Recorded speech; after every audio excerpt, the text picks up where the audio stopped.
Beyond technological developments, economic changes and demographic changes will also drastically alter the environment in which Rice has to operate.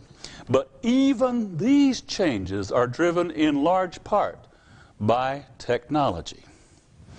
The implosion of communism, the steady lowering of barriers to international trade, and the rise and spread of information-based society has linked component parts of the world economy in the year 2001 far more tightly than we could have imagined even a half century ago, or even 15 years ago. Do you know that my colleagues in economics, until about 15 to 20 years ago, were teaching their undergraduates models of the world economy, or models of the United States, in which these economies were closed?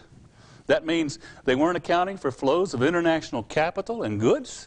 Can you believe this? I couldn't, and many a person who didn't get tenure in economics at Duke paid for it because they didn't understand this. So far, at Rice, people understood by the time I came. But can you believe that? But it's true. Go back and look at any textbook in economics 20 years ago, except those that by Rudy Dornbush, it says open economy, macroeconomics. Well, we are more tightly linked than ever before, and the world is much harder to understand now than it was even 15 years ago. Capital is ever more mobile across national borders, frighteningly so. A currency can be wiped out in an afternoon of trading. You saw it happen to the Spanish and the British currency about 3 years ago.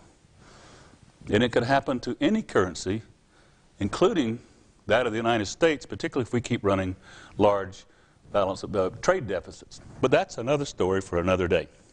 The rise of the European Union and the success of NAFTA, and there's no question about it, particularly from the point of view of Mexico, NAFTA has been a stunning success. Take that, Mr. Pirro.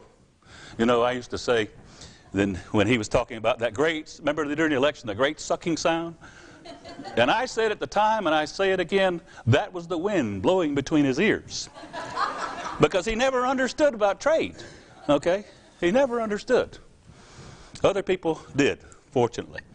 Even labor, especially skilled labor, moves across borders with fewer impediments than ever before. And shouldn't this be so? What does the Statue of Liberty say? Somebody tell me. I've always believed this. I'm one of these people who believe some of these basic values I was taught as a young child. What does it say? Give me your tired and your huddled masses. Well, I've always been very much in favor of that approach to the movement of people. Anyway, as a result of all this, members of society, especially well-educated young men and women, such as we have at Rice, these people face economic opportunities that are more promising than ever before in human history. But there's a flip side to this. It is also true that up to a half or two-thirds of our society and the world society, faces a future without requisite training that will render them unfit for the new information and biomedical and nanotechnology age, and the best they can hope for are lives of quiet desperation. And this is why it is our business at Rice, a private school with no school of education. It is all of our business to make sure that we do something about the decaying quality of public education K through 12, and more on that later. It is also true that fast-moving economies are prone to occasional derailment, even train wrecks. In this regard, I ask you to always bear in mind the words of the great 20th century philosopher, Casey Stengel, whose motto was, and the stock pickers and the economic pundits should have read this motto every day. His motto was, hero today, goat tomorrow. Okay? I know of no phrase that more aptly depicts the fortunes of those caught up in the startup stock option bubble that burst so cruelly just a year ago this month. It does pay pay to pay attention to our historians and our amateur philosophers from time to time. Of course, Yogi Berra is another example, and I'll try to use some of his sayings as well. But even here, there are good lessons for universities. Those who think that they run them and those who attend them. First, the business cycle has not been repealed in spite of what you heard last year. Good times can still be followed by hard times. Second, as your grandmother, I hope, advised you, because mine certainly advised me, do not put all your educational eggs into one basket, and do not try to carry too many baskets at one time. Selectivity, what that means is selectivity and focus, always virtuous traits of universities, are even more important now. Demographics change much more slowly than technology. I've been talking primarily about technology up to now. But demographics will also help to yield societies in 2050 that look a lot different from 2001. Longevity will result in substantial graying of the nation and the world's population. You all know what that means in terms of medical care and the proportion of society's income is going to be spent on health care and medicines and on other things. The pace of urbanization worldwide, we thought it could not be faster than it was between 1950 and the year 2000. We were wrong. All of us were wrong. In 50 years' time, the number of people living in cities larger than 1 million in size will have at least tripled, okay? Moreover, the ethnic composition of societies, including our own, is changing very rapidly. The U.S. Census Bureau announced just 2 weeks ago that Hispanics are now the most numerous minority in the United States, and by 2025, earlier in Texas, I think, Hispanics should easily be in the majority in several big states, including California and Florida and probably Texas as well. Universities that do not have effective strategies for trying to cope with all of these changes run serious risk of becoming irrelevant and are superfluous in very short order. Since we don't intend to be irrelevant or superfluous, we had better cope with these challenges. How might we do it? Well, first of all, we've got to have a very clear idea of where we want to be in 10 years' time or 20 years' time. Second, we can do well and not be irrelevant, and in fact be exceedingly relevant, by maintaining very clear focus and by building on strengths and developing on occasion new strengths. Our prime goal is what? Is to become the leading private university between the Atlantic seaboard and San Francisco Bay. And I know, and you know, what the other universities are in that area. There's Chicago, and there's Washington, University of St. Louis. Those are tall orders. Our mission, however, is to become the leading one between the two coasts. And it's feasible, but only with a lot of work. Reaching this objective, above all, will require that Rice evolve apace with these ongoing revolutions in information and knowledge and biology and nanoscience. Even so, even by, say, 2025, much of present Rice will still be much in evidence, I certainly hope. 25 years from now, I know, because we're making it possible now. We're going to, as soon as we get half the money for the new library, it will still be possible to hold actual books made of paper in our new library. Rice will still feature the best student-faculty ratio among universities, but our small class size will be complemented by virtual interactions and even by distance learning. Okay? We will use that to add to, not substitute for, what we are doing. Students at Rice have always learned much from each other, maybe more than they learn in the classroom. I certainly hope so.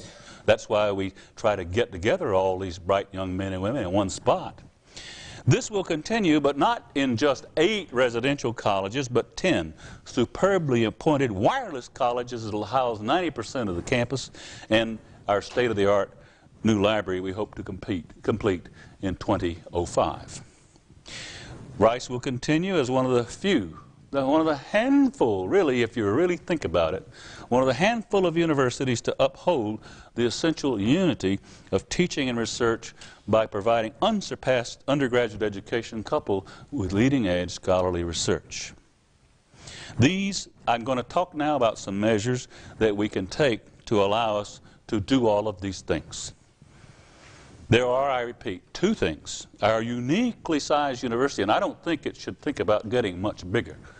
If the next president and next board want to increase enrollment by 10%, that's fine with me, but I'm not focusing on that. We have other fish to fry right now. So we want to be uniquely sized. And then there's 2 things that we want to do to improve the distinctiveness of our teaching and research amidst all these onrushing changes in the economy and in technology and in demographic conditions. First, we'll have to build on our greatest asset, which is, of course, the undergraduate program. Second, we have to augment and enhance our strengths in graduate education and our capabilities for research. Improving undergraduate education and graduate programs and research, these are, of course, not unusual goals for institutions intending to remain on the leading edge of higher education. Not unusual at all. It's what you do to do it that makes you different. We are immensely fortunate that, unlike many much larger universities, virtually all the measures that we adopt for strengthening graduate education will also enrich our undergraduate program and vice versa. And I do not maintain this is true on campuses across the country. I maintain it is true at universities of our size with our tradition. In any case, I can look at anyone anywhere in this country, my colleague from Princeton, Shapiro, or my colleague from Stanford, Hennessy, and I can look them square in the eye and say, there are no stronger undergraduate programs in any university, anywhere, by whatever standard you might employ. And I shall not be contradicted. I think Princeton and Rice are probably the 2 that come to mind from people who know about higher education. But what standards do you want to use? Class size? Student-faculty ratio? Learning from other students? Awards? Honors? And opportunities for our graduating seniors? State of the physical plant? Opportunities that face our graduates, whether in the best graduate or professional schools or the most challenging jobs in the private sector? Access to committed faculty on the leading edge of teaching and of research? A cohesive, inclusive college system? All of these are outstanding features of the Rice experience, as it has been and as it should be. Several initiatives, though, will be required for strengthening undergraduate and graduate education. And that's going to require the university to secure new financial resources, and that is never easy. But we first have to identify any remaining weaknesses in our undergraduate program, and we should not pretend that there aren't any.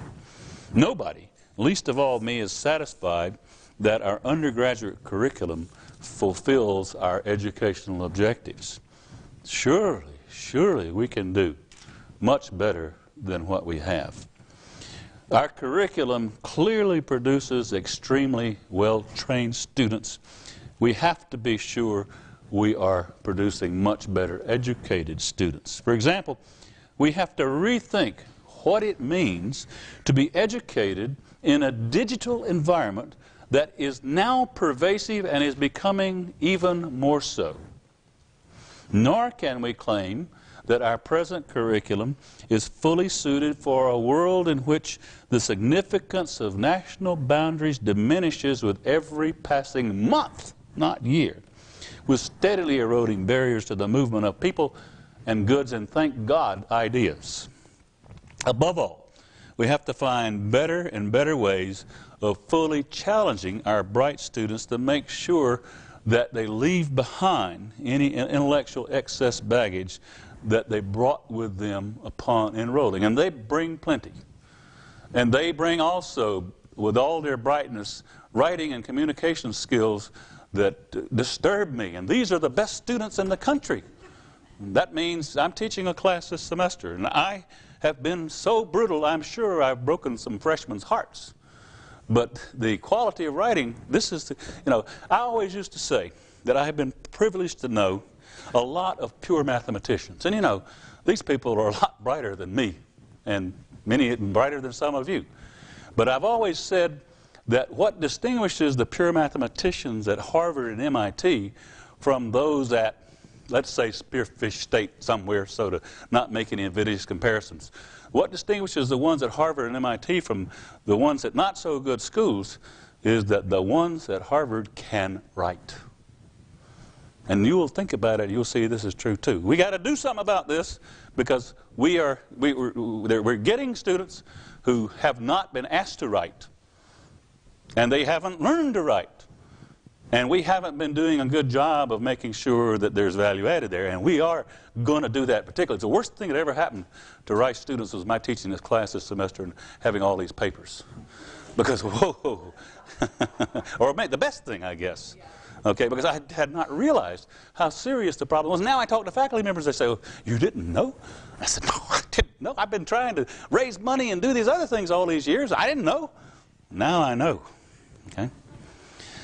So, the second, as I said, we're going to have to strengthen graduate education and our research enterprise. And above all, this will require carefully modulated focus. Focus is especially vital if we are to remain of manageable size.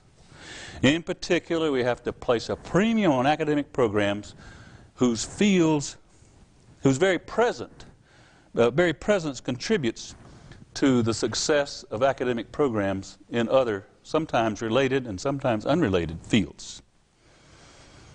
I now try to predict some of the manifold ways in which some of our programs are related. Just as examples, these happen to be confined to science and engineering. But I could also, if I were smarter and if I were more capable, I could do much the same thing for programs across the humanities and social sciences and art and literature. And I will one day, but right now, because of time pressures and my own incapacities, I'm going to focus on science and engineering, okay? All the while saying that the same thing could be said of the social sciences, humanities, the Jones School, for example. So let's talk about focus, and let me give you these examples of focus. Research in science and engineering at Rice is now focused purposefully on 4 concordant interconnected fields that we believe will fundamentally reshape 21st century technology and the world. Over the past 5 years, the university's investments in these areas have reached about $100 million of our own funds, that is, funds given to us by donors and alumni who wish us and the world well, plus a like amount of support from the National Science Foundation, the National Institute of Health, NASA, and private industry. Our shorthand term for our research strategy in science and engineering is Info, Bio, Nano, Enviro. Info, Bio, Nano, Enviro. Meaning, number 1, information and computational technology. Number 2, biotechnology, especially outgrowths of gene science. Number 3, nanoscale science and nanotechnology. And number 4, because we are in Houston, Texas, in energy and environmental technology. Research at Rice, most of you already know, is strongly interdisciplinary and interinstitutional. This is on purpose. We have consciously sought to capitalize on linkages between these 4 interdisciplinary fields and on linkages with our sister institutions that I'll mention in a minute. Because our relatively small size requires that we place a very high premium on carefully selected objectives, and interinstitutional collaboration. And especially important to us are the institutions of the Texas Medical Center, NASA, and other research universities in Texas, including U of H and A&M and UT Austin. As far as TMC goes, we have already developed 70, the Texas Medical Center, we've already developed 70 collaborative projects with the institutions of the Texas Medical Center. Our biomedical thrust surprises some people because Rice has no medical school. Instead, we are blessed in having unusually strong links to not one, but two medical schools, one private and one public, Baylor College of Medicine and the UT Health Science Center just across Main Street. And we also benefit greatly from our growing links with MD Anderson Cancer Center and UTMB in Galveston.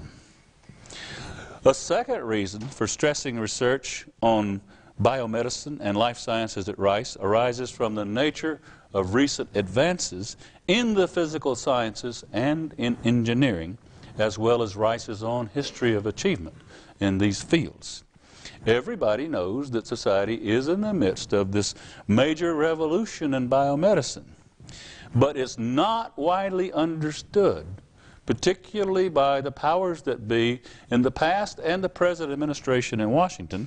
It's not widely understood that a very large share of society's stunning advances in biomedicine stem from path-breaking discoveries in physics and chemistry and from innovations in information science and engineering, about which more in a minute. Let me give you some examples, though. Just a few. From physics, magnetic resonance imaging. From chemistry, fullerenes, first discovered at Rice and the basis for most all of nanoscale science.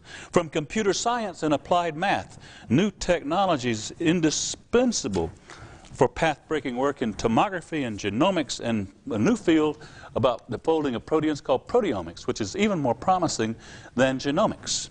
From mechanical engineering, robotics, used increasingly in surgery.